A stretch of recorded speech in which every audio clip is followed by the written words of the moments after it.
Alright. So, last time pinag-usapan po rin natin same title pero part 1, God so loved the world because we were discussing yung biblical foundation for world missions. So, Missions Month tayo po ngayong October at pinag-usapan natin why we should care about the world, why we should proclaim the gospel sa iba't ibang mga tao at iba't ibang lahi. At na-appreciate po natin ito because kahit tayo mismo ay nakatanggap ng magandang balita. At nagpapasalamat tayo at isa tayo sa pinakadulo bahagi ng mundo na naabot ng magandang balita. Curiously po, tinignan ko sa globe, ewan ko makikita, nakalimutan ko yung tawag dun eh. Pag tinignan nyo po yung exact opposite po ng Israel, kung saan nagsimula ang gospel, exact opposite niya sa globe, malapit po sa New Zealand. So, yun pinakadulo na pwedeng maabot. Anyway, kasi bilog po di ba ang sanlibutan. So, salamat sa Diyos na nakarating po ang magandang balita sa atin. Pinag-usapan po natin na interesado po ang Diyos sa iba't ibang bansa. So, gusto po nila na itanghal ang sarili nilang pangalan at sarili nilang Diyos sa Tore ng Babel, pero ginawa ng Diyos ay binigo sila kasi hindi naman talaga dapat sila magtaas ng sarili nilang pangalan. Yun ang purpose na makikita po natin sa Genesis chapter 11. So ginawa ng Lord, dinisinherit niya po ang mga bansa. Tapos ang ginawa niya po ay pinili niya po si Abraham. At mula kay Abraham, magmumula po ang bansang Israel. So si Abraham po ang pinakaninuno noon.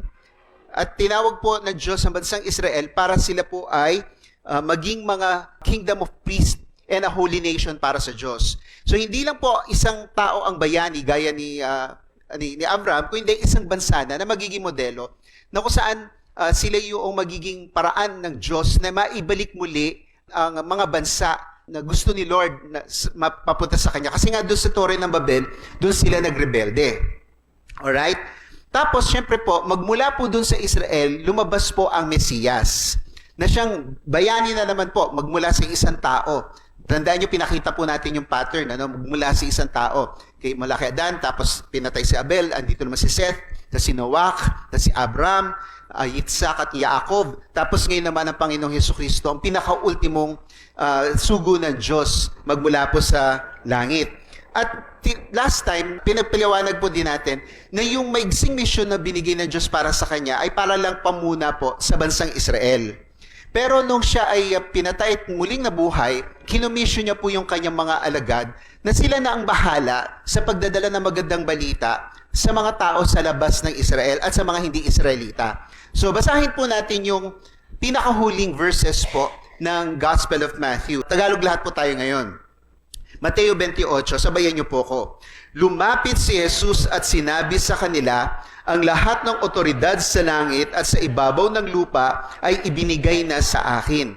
Kaya't sa paghayo ninyo, gawin ninyong alagad ang lahat ng mga bansa, bautismuhan ninyo sila sa pangalan ng Ama at ng Anak at ng Espiritu Santo, at turuan silang sundin ang lahat ng mga bagay na iniutos ko sa inyo. At narito, ako'y kasama ninyong palagi hanggang sa katapusan ng panahon. So, ang utos ni Jesus ay pumunta sila sa lahat ng dako ng sanlibutan. At yun nga po yung pag-uusapan din po natin sa umaga na ito. Ilang bagay po, gagawa sila ng mga alagad.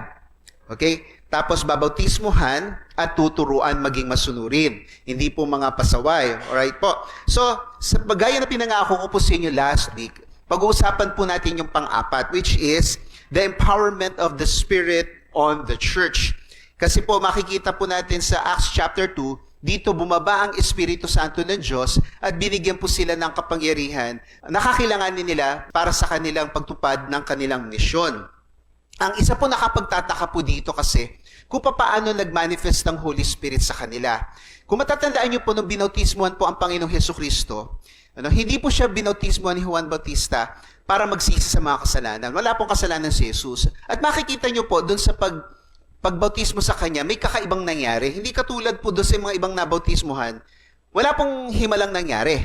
Nagpapahayag lang sila ng kanilang pagsisisi, pagtalikod at simbolan ng kanilang paglilinis. Hindi po ba? Ritual cleansing. Sa Panginoon Hesukristo, sabi pa ni Juan, hindi ako karapat-dapat. Ako nga dapat ang iyong bautismuhan.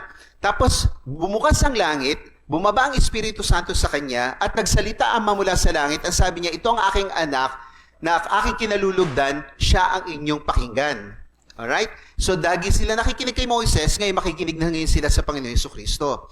Kasi po, ipapaliwanag ko po mamaya-maya pa ng kaunti, na yung bautismo ni Jesus ay, ito po ay anointing bilang sugo ng Diyos. Isang propeta na si Juan Bautista, ina-anoint si Jesus Christ. Pero kakaiba siya, greater than John the Baptist siya, kasi nga siya na po yung Mesias. Dito naman po sa Acts chapter 2, may kakaiba din po nangyari. At kung masusundin niyo po yung pattern na yon, hindi po sila dito binautismuhan sa tubig, hindi sila binautismuhan sa anumang ganong ritual, kung hindi sila binautismuhan sa Espiritu Santo. At yun ipapaliwanag ko po niya maya. Kasi napakahalaga po intindihin natin na kapag wala po yung kapangyarihan ng Espiritu Santo sa ating buhay, hindi po natin matutupad ng mabisa ang ating misyon. Kasi po ang ating misyon ay supernatural. Gaya po ng ginawa ni Jesus Christ, na supernatural po ang kanyang mga ginawa dito. Alright? So dapat tayo ay makaranas din po ng kakaibang kapangyarihan ng Espiritu Santo sa ating paghayo. So umaga na ito, mayroon po akong 4 na bagay na ibabahagi po sa inyo. Handa na po ba tayo? Okay. Una po, puro po tayo ipahayagang ebanghelyo. Okay? Ipahayagang ebanghelyo.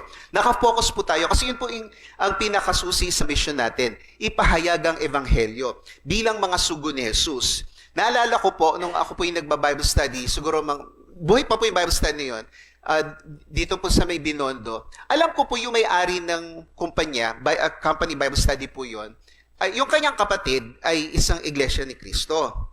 Tapos, sinabi sa akin na darating daw. Sure. So, problema.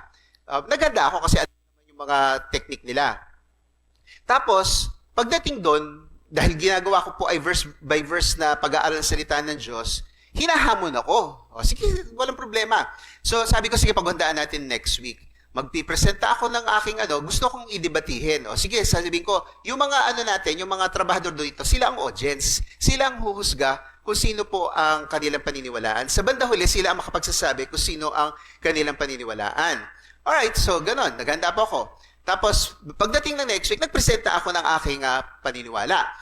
Na pinakikita ko na si Jesus ang tanging sugo ng Diyos at walang hihigit sa Kanya at wala nang ibang susunod pa sa Kanya. Okay.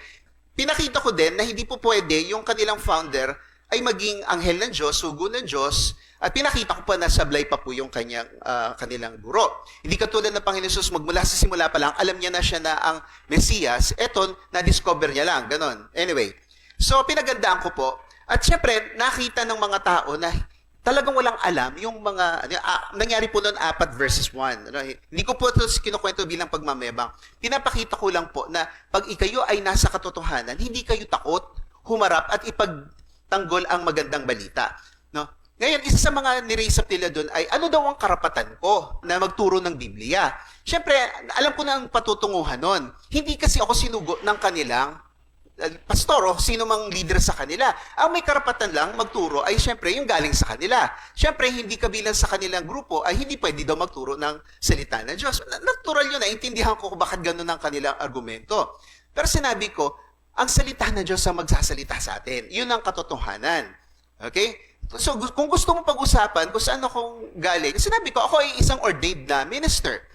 Ang pinanggalingan ko pong denomination ay Church of God, which is in Cleveland, Tennessee. 138 years old na po yung aming denomination. Hanggang ngayon, ordained pa rin po ako sa Church of God, Cleveland. Yung wife ko naman po galing sa Assemblies of God.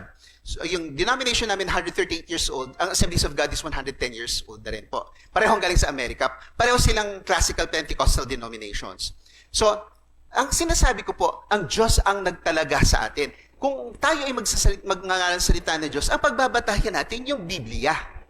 Alright? Kahit sabihin yung alagad niyo ay may supernatural na sinabihan ng Diyos na siya ang pinakahuling magtatatag ng iglesia, kung mali naman, ang kanyang tinuturo, invalid siya.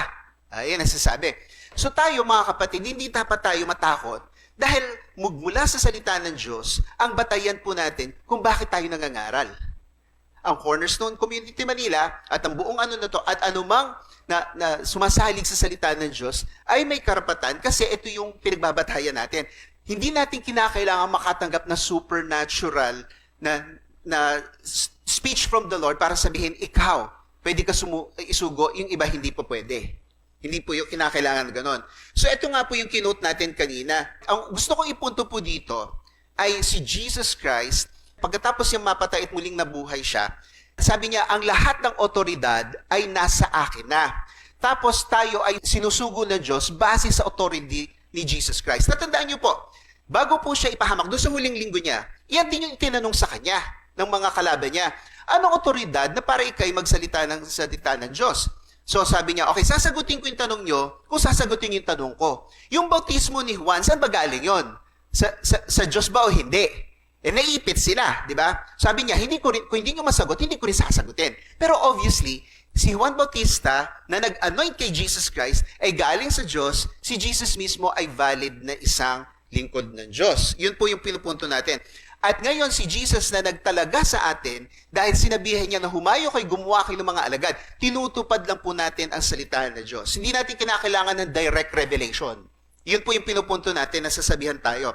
Ngayon, ang papangaral po natin yung ebanghelyo. Ano po ba ibig sabihin ng ebanghelyo? Magtataka kayo, ang basa po talaga dyan is ev. Okay? Kasi yung the way they pronounce the upsilon, yung EU, ev. Okay? Ang litera niyan is mabuti, pero hindi natin siya tinatranslate sa Tagalog na mabuti kung hindi maganda. Magandang balita. Okay? Mabuti yung balita, pero mas appropriate yung magandang balita. Angelia is balita. Yung tao, angelos, alam nyo naman ibig sabihin yan, anghel o mensahero. Ganon, ano? So, ang pinaliwanag ni Apostol Pablo kung ano po ba yung ipapangaral natin, yung magandang balita. Si Apostol Pablo is isang misyonero. Ang sabi niya sa Roma 1:17, sapagkat sa ebanghelyo ipinahayag ang katuwiran ng Diyos, righteousness of God. Ito yung pamantayan ng tao, yung righteousness of God. Kung paanong magiging matuwid sa kanyang harapan. At ito ay buhat sa simula hanggang sa wakas. Ito yung prinsipyo ng Diyos, magmula pa sa Old Testament hanggang sa katapusan. Pareho lang po. Paano maliligtas ang tao? Sa panahon ng Old Testament, magbuhat sa simula hanggang sa muling pagbabalik ni Jesus, pareho lang ang katuwiran ng Diyos na dapat nating abutin. Kaso nga lang sabi sa Romans 3:23, may nakaabot po ba sa righteousness ni Lord? Wala. Di po ba sa glory niya? Yun yung problema. Pero ito rin yung solusyon.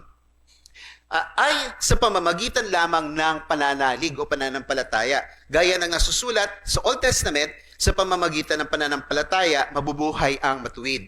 Dapat kailangan tayong manampalataya sa Diyos. Okay? Ito po ay base sa Habakuk chapter 2 verse 4. Ngayon, gusto ko lang pong simplihan yung sinasabi ni Apostol Pablo dito. Ano ang nilalaman? Ano pag-uusapan natin kapag nag-share tayo ng ebanghelyo? Ang sinasabi dito ay yung katuwiran ng Diyos. Ang Diyos ay matuwid. Okay? So, kung nagngangaral kayo ng iba't ibang Diyos, alam natin yung mga Diyos-Diyosan nyo hindi matuwid. Di ba? Sila mismo nag-aaway, ang daming Diyos-Diyosan, walang matino sa kanila. Di ba? Ganon. Kundi ay yung tunay na Diyos, siya'y matuwid. So, dapat yung kanyang katuwiran ng ating abutin. Kasi hindi nga natin kaya. Ang solusyon kung paano maging matuwid sa kanyang harapan. Balikan ko lang yung nakaraang verse. Kung paano maging matuwid sa kanyang harapan. So, kino-quote ko lang po verbatim. Okay? In Tagalog, of course. Ano yung pamamaraan sa pamamagitan lamang ng pananampalataya? Pero syempre, ililiwat po ni Apostol Pablo dito, pananampalataya sa Diyos ay pananampalataya sa Panginoong Hesukristo. Yun po, no? So, ano ang nilalaman? Katuwiran na Diyos. Ano ang solusyon?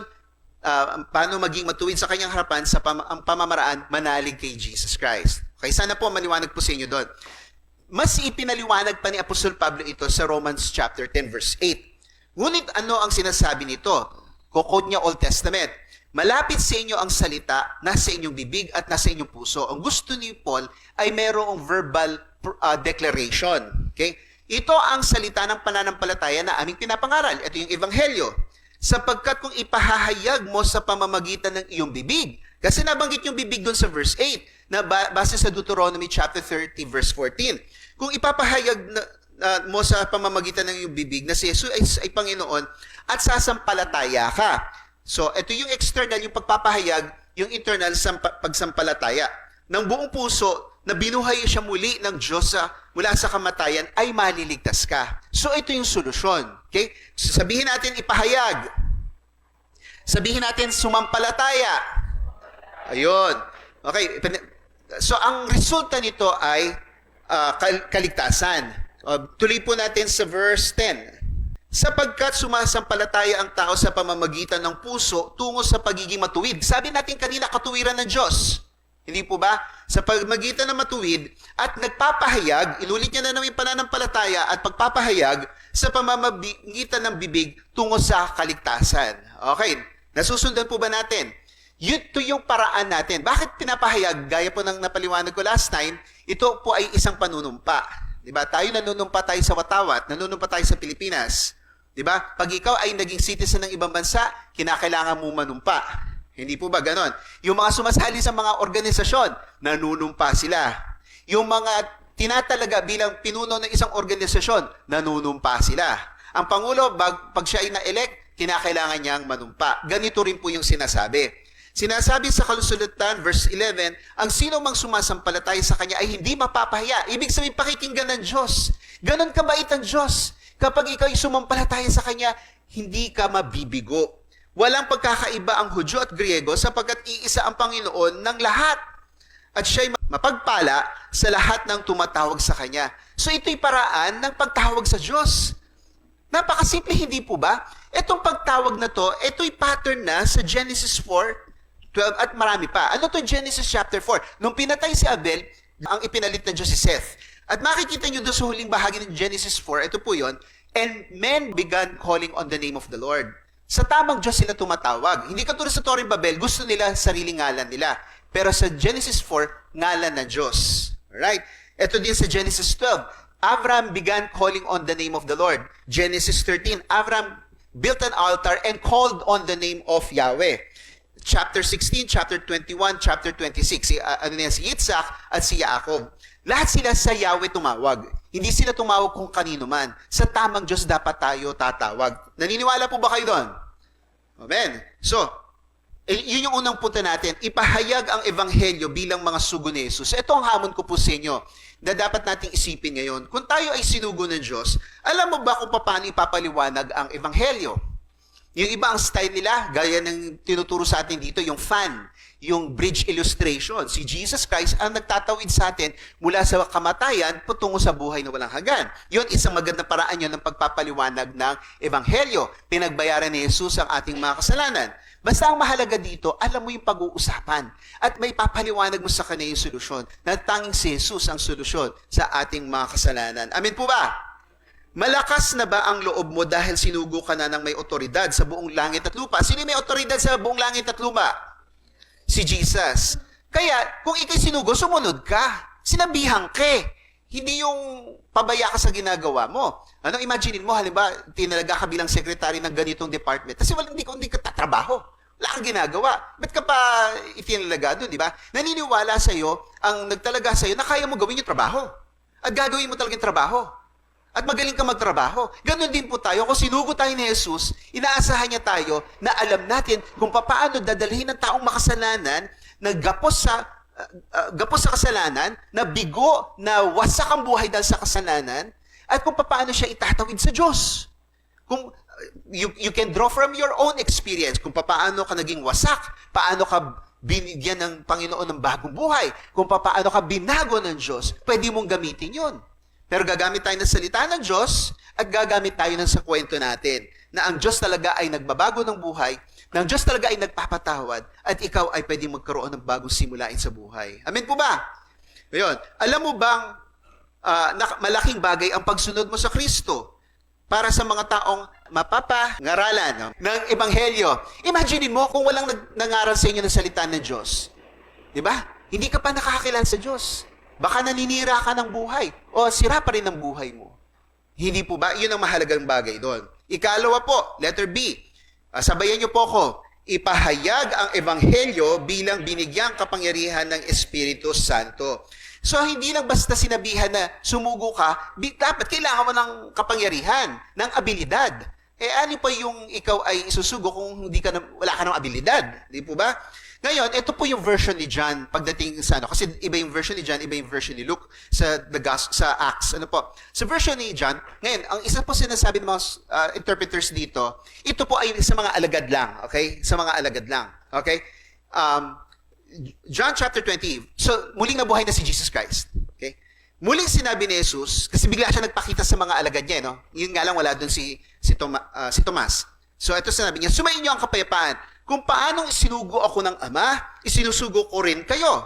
So, huwag kayong matakot. Sinusugo ko na kayo. Pagkatapos, sila hiningahan niya at sinabi, tanggapin niyo ang Espiritu ng Santo. Kung patatawarin ninyo ang mga kasalanan ninyo man, ay pinatatawad na ang mga iyon. Subalit, ang hindi ninyo patatawarin ay hindi nga pinapatawad. Okay.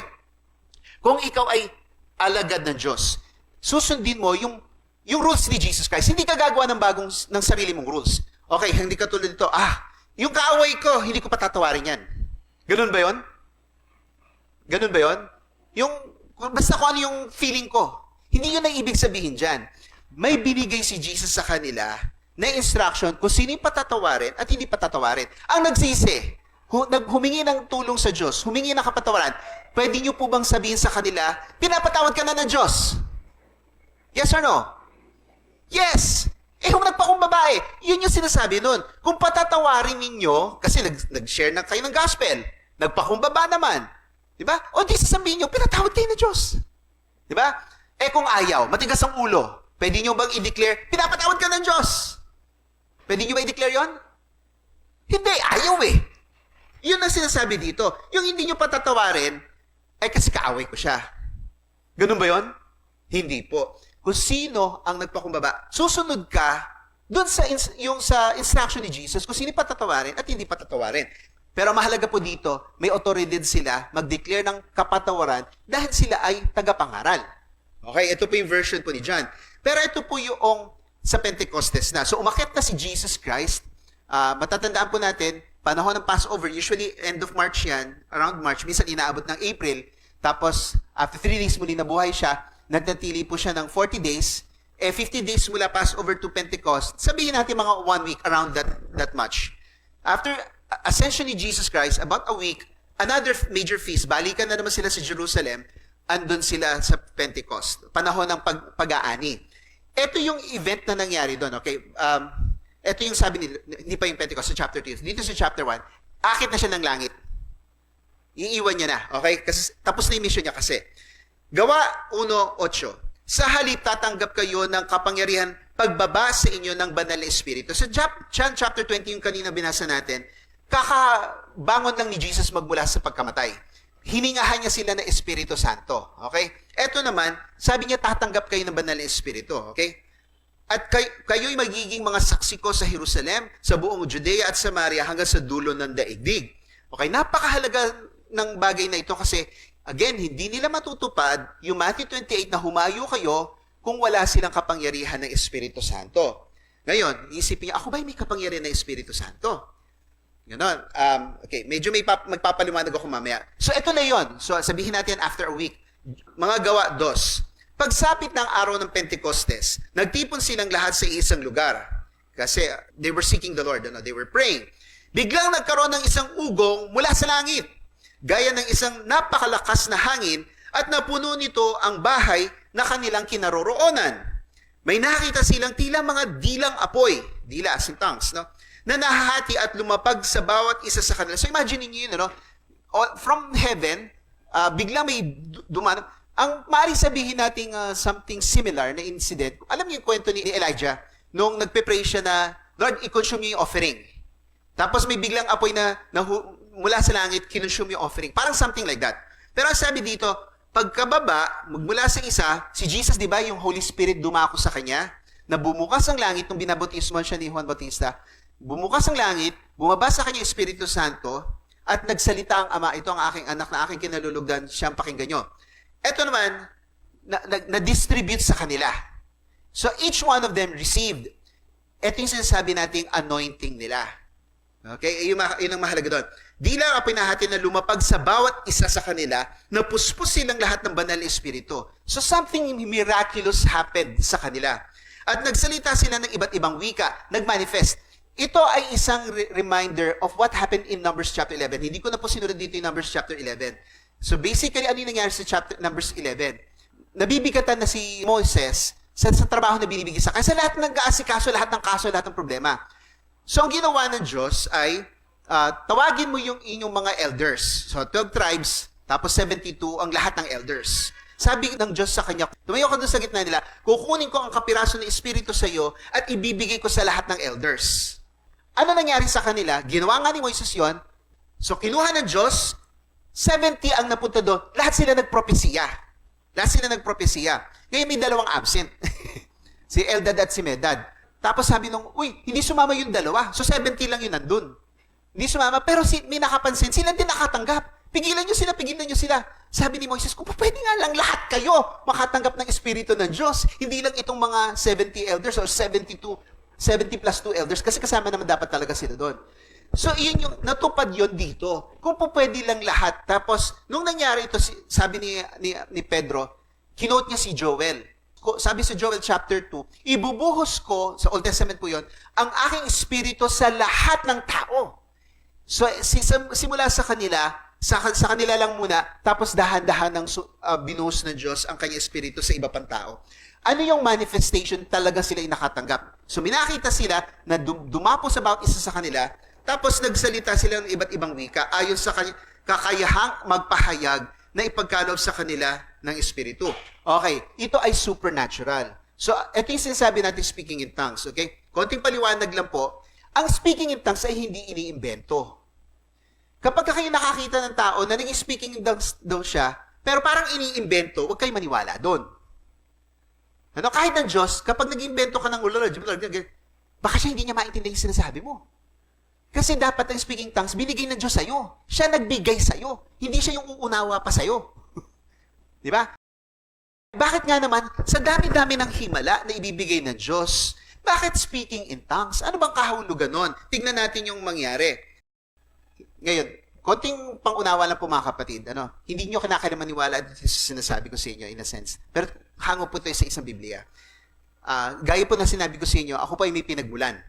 Alright? At naiintindihan ko po na ang kanyang denomination ay makikanya-kanyang paniniwala. Okay? At huwag kayong mag-alala, hindi ako magtuturo sa inyo ng kabalastugan. Hindi ako magtuturo sa inyo ng isang bagay na ikapapahamak ninyo. Ito lang gusto ko ipunto. Acts 19 verse 1. Okay?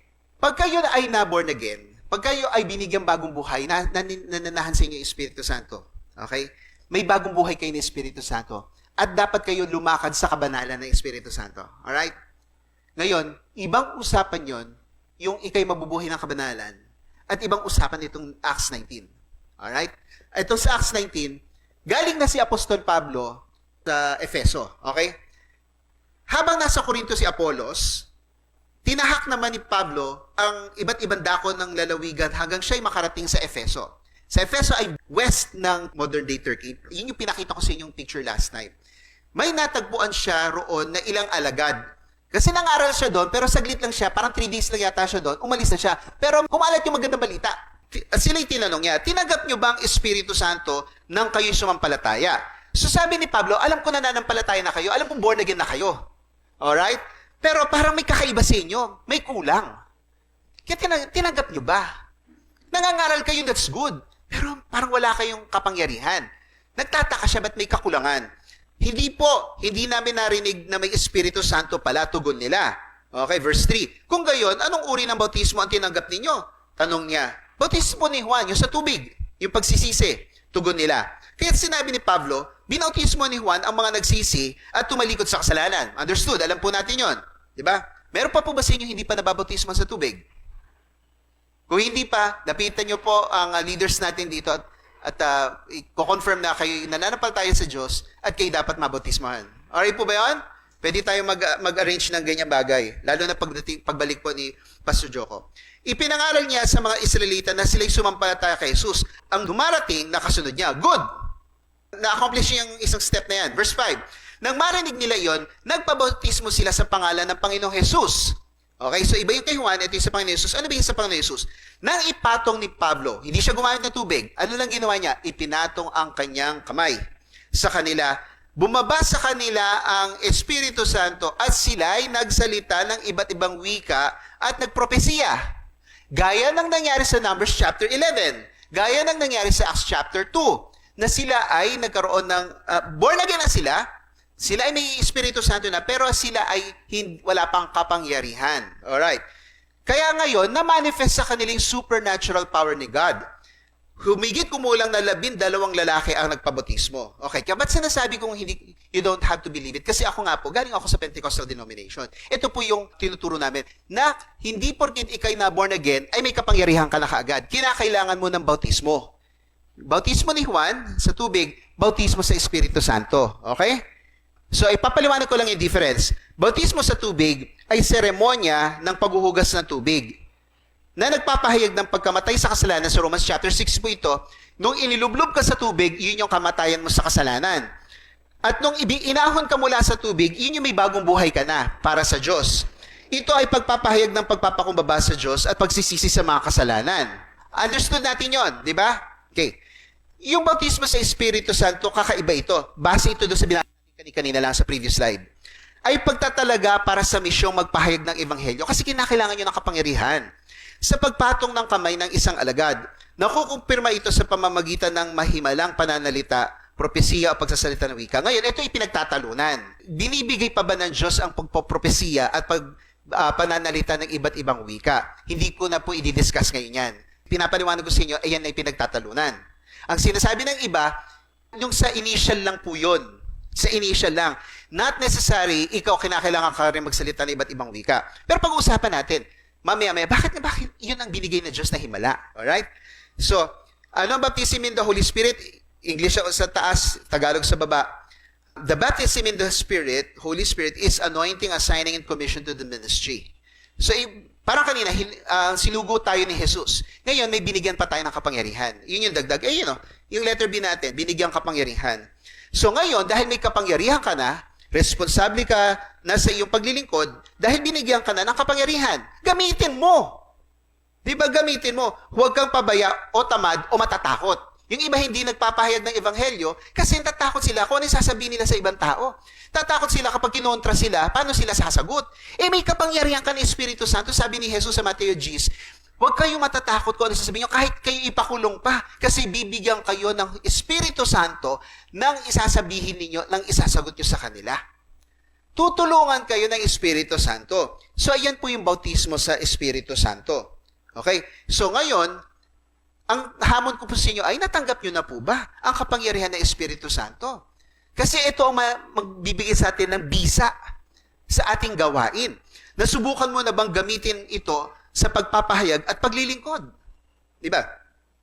Naranasan mo na ba ang pagkilos ng Diyos sa iyo? Ibang klase kapag ikaw ay nakaranas ng pagkilos ng Espiritu Santo ng Diyos. So kahit ako mismo nagpapahayag sa inyo dito, kung wala ang Espiritu Santo sa aking buhay, wala akong magagawa sa inyo.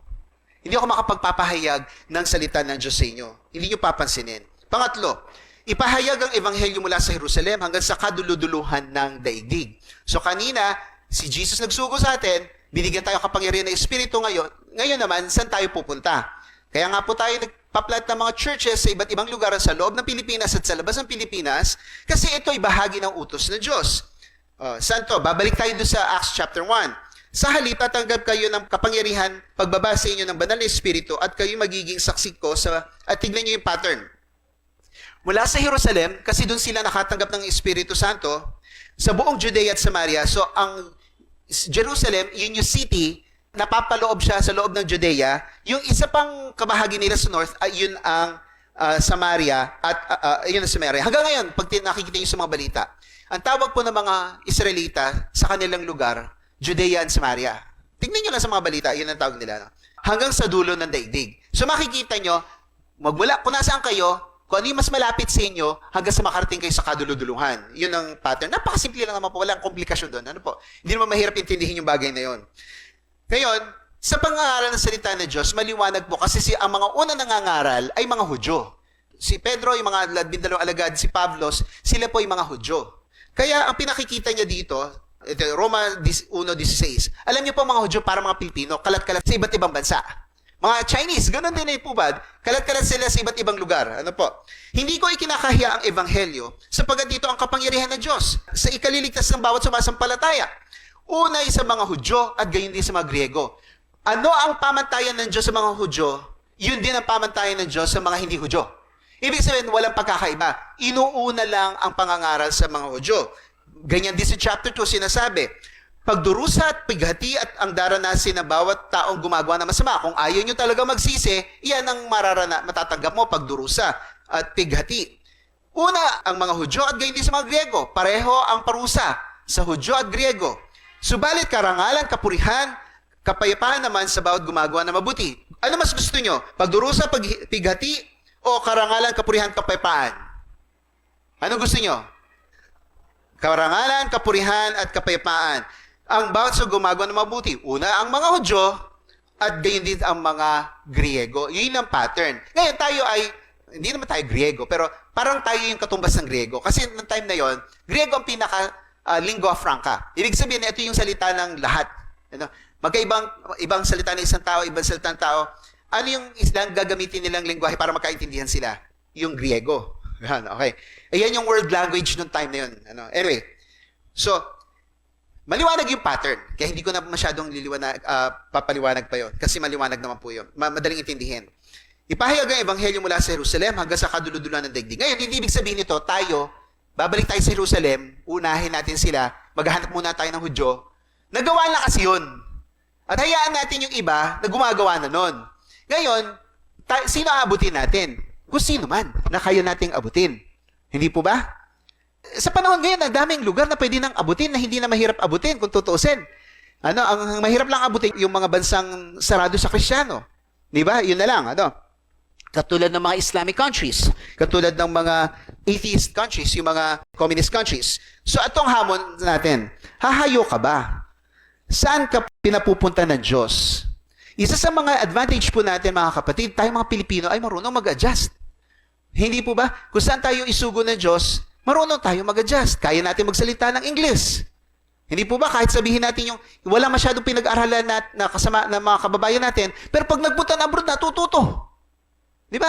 Yung uncle ko nga nagtrabaho sa Saudi, magbakasyon dito, marunong mag-Arabo. Sabi ko, ang galing mo naman. Sabi, makikinig ka na sa kanila, sasabay ka sa kanila, matututo ka din. Di ba? So, yun ang advantage po ng mga Pilipino. Bago ka pumunta sa ibang bansa, nag-aaral namin lengguwahe, mapipick up mo yan. So, yun ang tanong, sino ang sasabihan mo ng magandang balita? Ibig sabihin nito, kung saan ka dalhin ng Panginoon, sabihin natin mag-abroad ka dahil gusto mo magtrabaho. O mag-abroad ka dahil gusto mo mag-migrate. Ano man ang dahilan mo. O sabihin natin nag-migrate ka, magmula sa probinsya patungo sa Maynila. Kahit nandito ka, dapat ka magpahayag ng magandang balita. O ang ikaw naman mula sa Maynila, pinadadala na Diyos sa mga liblib na lugar, ipangaral mo ang magandang balita. Isasabay mo sa trabaho mo yan. Amen po ba? Isasabay mo sa trabaho mo yan. Huli na lang po, ipahayag ang ebanghelyo sa lahat ng tao, dako at wika. Okay, sabihin, wala tayong taong pipiliin. Kasi mahalaga ang bawat tao sa Diyos.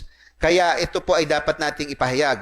Sabi po dito sa Gawa 2, ito yung sabi ko, binasa natin kanina, napuspos silang lahat ng banal na espiritu, nagsalita sila sa iba't ibang wika ayon sa kakayanang magpahayag. So hindi ito inimbento nila, hindi sila marunong magsalita ng ibang wika, binigyan sila ora mismo ng kakayanan nun magsalita ng ibang wika. Okay? Na pinagkaloob ng Espiritu Santo. Gaya po ng pinag-usapan natin last week, yun sa Torre ng Babel. Sa verse 9, Babel ang tinawag nila sa lungsod na iyon sapagkat doon ginulo ng Yahweh ang wika ng mga tao. Kasi pinarurusahan sila ng Diyos. Alright? So kahit ginulo ng Diyos ang kanilang mga wika, pagdating naman sa Pentecostes, aabutin naman ni Lord ang lahat ng tao sa iba't ibang wika. Nakuha niyo po yung magandang balita doon?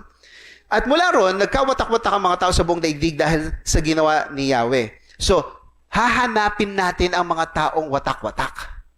Diba? At pangangaralan natin sila. So, hindi katulad sa isang relihiyon. Dapat unawain mo ang holy book nila ayon sa language na pagkakasulat ng kanilang holy book. Hindi katulad sa atin. Ang ginagawa po natin, tinatranslate po natin ang salita ng Diyos kung ano man wika. Kaya napakahalaga na suportahan din po natin yung mga ministry na nagtatranslate po ng Bible. Kasi kailangan nila ng tulong natin. Kailangan maipahayag po ang salita ng Diyos sa wika nila. Kasi sinasabi dito sa Pentecostes, Diyos ang hindi naman nag-a-adjust sa Diyos. Tayo ang ina-adjust ng Diyos para sa mga tao. Kaya kung bakit sila binigyan ng kakayanan ganun, kasi pinakikita ng Diyos, aabutin natin ang lahat ng tao, ano man ang wika nila. Hindi nila kailangan matutong mag-Hebreo o mag-Aramaic. Salita nila, natin ipapahayag ang mabuting balita. So, nung sila nakatanggap, ito yung pangyari, ito yung hinahanap ko kaninang verse. Labis silang nagulat, yung mga taong nakapaligid. Kasi itong grupo ng mga Kristiyano na ito, mananampalataya, okay. Pag sinabing Kristiyano, mananampalataya hindi Hudyo. Anyway, labis silang nagulat at namangha, kaya't sila'y nagtanong, pakinggan ninyo, hindi ba mga taga Galilea ang lahat ng mga nagsasalitang ito? So Galilea yung mga Hudyong nag-migrate sa north. Medyo may iba silang konting dialect. Anyway, paanong nangyaring narinig natin ang bawat isa sa ating mga sariling wika sa kanila? Ito yung mga probinsyano. Nagsasalita sila ng wika natin. Bakit wika natin? Kasi ito yung isang special na okasyon. 3 times a year, yung mga Hudyo, kahit sa anong dako ka, kinakailangan mong bumisita sa Jerusalem. 3 times a year. Panahon ng Passover, yung Holy Week. Panahon ng Pentecostes, usually May or minsan inaabot na June. Tapos panahon ng Tabernakulo, which is this week. 16 to 22, okay? Pero meron na sila preparation na ginagawa nito. Parang last week, di ba, may mga bisita tayo rito, no? Na nag-rent dito sa lugar natin. Pinag-uusapan nila yung Feast of the Tabernacle. Anyway. So, nagsalita sila sa ating mga lengguwahe, no? Tayong mga taga-parto. So, ito yung mga Hudyo na bumisita sa Jerusalem kasi kailangan nilang bumisita dahil ito ay religious duty nila.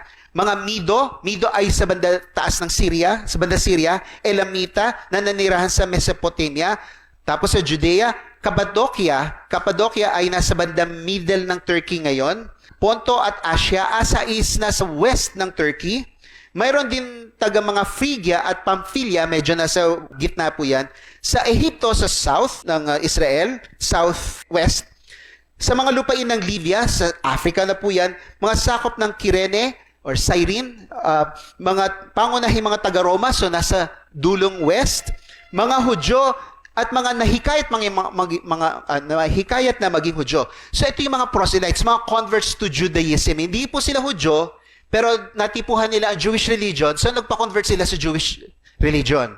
Ayan. So sila, maraming mga Hudyo dito, nakakaintindi pa sila ng salitang Hudyo, pero ang primary language na nila ay yung kung saan sila nag-migrate. Doon sila hirap na sila. Para mga Pilipino, no? Yung mga pinanganak sa Amerika, hirap na mag-Tagalog. Nakakaintindi sila ng Tagalog, pero hindi sila masyadong makapagsalita. Ganon, di ba? May mga taga-Creta at Arabia, alam natin po yan. Sa Mediterranean, Arabia, dito sa eastern side. Paano sila nakapagsasalita sa ating mga sariling wika tungkol sa kamanghang-manghang ginawa na Diyos? Anong binabanggit nila sa kanilang pag-i-speak ng tongues? Kamangha-manghang gawa ng Diyos. Nag-e-evangelize sila. May mga tao nag-i-speaking tongues daw sila. Ano kaya sinasabi nila? Nagpunta ako sa kabilang kalsada, tumawid. Ano kaya nalaman nun sa magandang balita? Nag-iimbento ka lang ng tongues. Nakukuha niyo po yung sinasabi ko. Dapat kung magtatangs ka, may kinalaman sa kamangha-manghang ginawa ng Diyos kasi nag-i-evangelize ka. Hindi yung, okay, nagsalita ka ng ibang lengguwahe, pero kinuwento mo nun, paano ka na malengke? Anong kinalaman nun? Di ba? Ang pagpapahayag ng iba't ibang wika ay may kinalaman sa kamangha-manghang gawa ng Diyos. Nag-i-evangelize ka kasi. Namangha sila at nalito, kaya't sila'y nagtanungan, anong kahulugan nito? Pero sila ay na-evangelizean sa sarili nilang wika. Kasi nga gusto ni Lord, abutin sila lahat ng tao, lahat ng dako at wika. At ito yung sa Revelation, ito yung kinote ko last time, ngayong babasahin natin mismo. So, may vision si John sa huling panahon. Ito yung napili na daw yung 144,000. Tapos ito yung nakita niya doon after doon sa nakita niya 144,000. Pagkatapos ito tumingin ako at naroon ang napakakapal na bilang ng tao na hindi kayang bilangin sino man. Ito po ba yung mga Hudyo? Tingnan natin. Mula sa bawat bansa, mula sa lahat ng lipi, mga bayan at mga wika, nakatayo sila sa harap ng trono at sa harap ng kordero or kordero yung lamb. Si Jesus po yun. Nakasuot ng puting damit at may hawak-hawak na mga sanga ng palma. So napansin nyo, ito yung end picture na lahat ng tao ay maaabot din natin. Okay? Kaya dapat kinakailangan natin magkaroon ng pagmamahal sa mga tao na ano man ang wika nila. Hindi pwede tayo maging racist. Hindi po tayo dapat namimili ng taong shishare natin dahil lahat yan minamahal po ng Diyos. Kaya nga sabi ni Pablo, sa halip kinilala nila sa akin ang pinagkatiwala ng Diyos ang pangangaral ng Ebanghelyo. Sa mga hindi tuli, yung mga hindi Hudyo, kung paano kay Pedro, ipinagkatiwalang pangangaral ng Ebanghelyo sa mga tuli. So, ang assignment ni Pedro sa mga Hudyo, ang assignment ni Pablos ay sa mga hindi Hudyo. Verse 8, sapagkat ang Diyos na nagbigay kay Pedro ng tungkuling maging apostol sa mga Hudyo, ay siya ring nagbigay sa akin ng tungkuling maging apostol sa mga Hentil. So, kumbaga kung tutusin, tayo, produkto na rin tayo ng pangangaral ni Apostol Pablos. Kasi siya ay lumabas ng Israel, nangaral, nakarating din eventually sa atin dito sa Pilipinas. So, bibigyan ko lang kayo ng konting summary. Bibilisan ko lang po ito para maintindihan nyo kung paano pinangunahan ni Simon. Ang tunay niya pangalan ay Simon. Pinalitan ni Jesus o dinagdag ni Jesus yung pangalan niya ng Kephas, which means rock. Sa Griego, Petros. Magmula sa halos unang hati ng Book of Acts, chapters 1 to 12, kay Pablos naman o Shaul, okay po, si Shaul po, yun po yung Jewish name niya. Meron din siyang Greek name. Marami pong Hudyo, ganun, dalawa pangalan. Para pagkausap niya yung mga kapwa Hudyo niya, ito yung pangalan na itatawag sa kanya, Shaul. Pero kapag kausap niya yung mga Griego, ang pinapatawag sa kanya ay Pavlos. Bakit Pavlos? Alam niyo po ba yung crown prince ng Greece? Kasi kaharian sila Greece sa Europe. Ang pangalan ng kanilang crown prince, yung para magiging successor, soon magiging king, ay Pavlos. Okay? Sabi ko sa inyo, yung letter U, V ang basa doon. Pavlos. Kaya pagdating sa Tagalog, Pablo. Di ba? Anyway. So makikita po natin, yung pattern, una sa mga Hudyo, tapos sa mga hindi Hudyo. Okay? Ito. Sa Kabanata 2, nagsimula sa Jerusalem. Sabi, mula sa Jerusalem, sa Judea, yung pinaka-region ng Jerusalem, Samaria, at sa kaduluduluhan ng mundo. So pagdating sa Kabanata 6, inabot nila yung mga Hudyo na hindi na masyado nagsasalita ng Hudyo. Griego na ang kanilang salita. Pagdating sa Kabanata 8, inabot naman nila ang mga taga-Samaria. Tatandaan niyo mga Samaritano, ang mga kaaway ng mga Judeans. Di ba? Okay? Si Philip ang ginamit ng Panginoon doon. Kabanata 10, sa mga di-Hudyo na maka-Hudyo. Yung sinasabi ko kanina na hindi sila ethnic Jew, pero inadapt nila yung Jewish religion. Okay? Ito po yung kwento ni Cornelio. Chapter 11, dahil sa pag-uusig ni Apostol Pablos, may mga Kristiyanong nagsitakbuhan patungo sa north, sa Damascus sa Antioquia, na ngayon ay bahagi ng kinuha ng Turkey mula sa Syria, yung Antioquia. Mga Hudyong tumakas sa Syria at sa Turkey. Hindi ko na nasulat yung Turkey. Okay. Ngayon, si Pablos na nakakilala sa Panginoon sa chapter 9. Ini-introduce na siya. Hindi pa tapos yung ministry ni Peter, ini-introduce ni si Pablos. Okay, sa chapter 11, sabi nga natin, tinatakasan nila yung pag-uusig ni Pablos. Ngayon, nung nabalitaan nila na kumalat ang magandang balita doon, dahil sa mga ito, nagulat sila. Sabi ng mga taga-Jerusalem, padala natin si Barnabas. Tingnan niya nga kung talaga ba na-born again itong mga ito. Pagdating ni Barnabas, tuntua siya. Aba, itong mga Hudyo na to, na marami pa silang nadala sa Panginoon, kung tutusin, nagsisitakasan sila sa takot. Pero lalong lumaganap ang magandang balita. Ngayon, Kabanata 13, sa mga Hudyo sa Cyprus at timog ng Turkey. Kasi ganito nangyari noon. Naisipan nila, dito sa chapter 13, i-share kaya natin ang magandang balita, hindi lang sa mga kapwa Hudyo. Yung mga locals doon. Daming naniwala. Pwede pala natin silang sharean. Yung pala sinasabi ni Jesus Christ, naabutin natin buong mundo kasi nung una hindi nila magets. Bakit natin sharean yung mga hindi Hudyo? Hindi naman sila naniniwala sa Mesiyas. Ang Mesiyas parang pang-Israel. Ang Mesiyas pala para sa buong mundo. Sa chapter 13. Chapter 15, sa Hudyo at di Hudyo sa Cyprus. So, ito yung ikalawang journey na ngayon ni Pablos. Ikatlong journey, dito rin siya paikot-ikot. Naisip niya sa ikalawang journey, pumunta kaya tayo sa Europe. Etong Greece. Ayan. Punta kaya tayo sa Europe. Natatandaan yung kwento. Nandun siya sa Troas, na naginip siya. Merong isang mama na taga Macedonia, bahagi ng Turkey. Puntahan mo kami dito, kailangan namin ng tulong mo. Akala ko dito lang ako sa Turkey. Hindi pa Turkey ang tawag na ng time na Asia Minor pa. Punta kaya ako sa Macedonia, bahagi ng Turkey. Tapos napunta siya sa Philippi, tapos eventually napunta siya sa Athens, eventually napunta siya sa Corinth. Pwede pala dapat nating abutin. Sa bandang huli, ang sabi niya, kinakailangan makarating sa Roma. Pero sinabi niya, nung nagsusulat siya sa mga Roma, gusto kong makarating sa Spain. Mas malayo pa. Ngayon, hindi natin alam kung nakarating talaga siya doon. Parang hindi. Parang hindi nakarating si Pablo sa Spain. Pero we are not sure.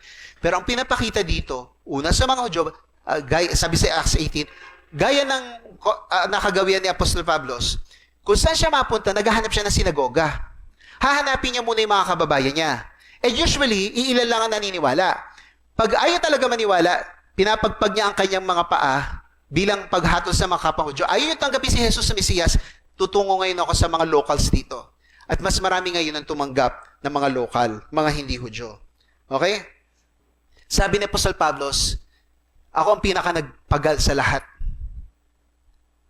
Parang gusto ko ipakita dito mga kapatid, magpagal din po tayo. Ngunit sa kakandahang loob niya, ako yung naging isang apostol. Hindi ako karapat-dapat. At hindi naman nawala ng kabuluhan ng kaloob niyang ito sa akin. Bakit? Nagsikap siya. Tinupad niya yung tungkulin niya. Katunayan, nagpagal ako ng higit kaysa sino man sa kanila, yung mga ibang apostol ng Jesus. Subalit hindi ito dahil sa sarili kong kakayanan, kung hindi dahil sa kagandahang loob ng Diyos na nasa akin. Kung tutuparin po natin mga kapatid ang ating tungkulin bilang Cornerstone Community Manila, upang abutin ng ibang tao, dapat magpagal po tayo. Daigin po natin. Hindi dahil sa nakikipagkompetensya tayo. Dahil ginagawa po natin yung tungkulin natin. Tama po ba yun? Gawin po natin tungkulin natin. May damdamin ka ba sa mga taong hindi pa nakakapakinig ng Ebanghelyo o magandang balita? Naalangan ka bang kumausap sa mga taong hindi mo kalahi, kawika, at kalugar? Matuto na tayo. Kasi mahal ng Diyos ang ibang lahi. Matututo ka bang mag-adjust sa kanila para tanggapin nila ang Kristo? Sabihin mo, willing ako, Lord. Sabihin nyo, willing ako, Lord. Mag-share ako ng gospel. Amen. Amen. Ipahayag ang Ebanghelyo bilang mga sugo ni Jesus, bilang binigyang kapangyarihan ng Espiritu Santo mula sa Jerusalem hanggang sa kaduluduluhan ng daigdig, sa lahat ng tao, dako at wika. Kinakailangan natin mga kapatid mag-respond. Kayo po ba naiisip nyo na mananatili lang kayo dito? O mayroong pagdadalhan ng Diyos sa inyo?